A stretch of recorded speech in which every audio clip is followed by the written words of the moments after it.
Office space solution नावाचा जो काही IPO आहे तो आपल्याकडं 22 मे पासून आपल्याकडे अप्लाय करण्यासाठी आलेला आहे. 27 मे पर्यंत त्याच्यावाली मुदत आहे.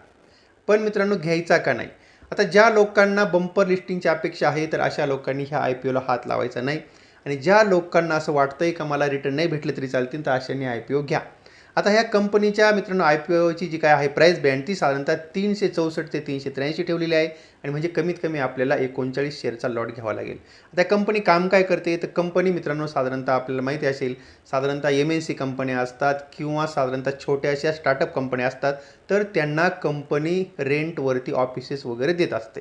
आणि कंपनीकडे साधारणतः 53 लाख स्क्वेअर फूट एरिया हा भाड्यानं देण्यासाठी आहे.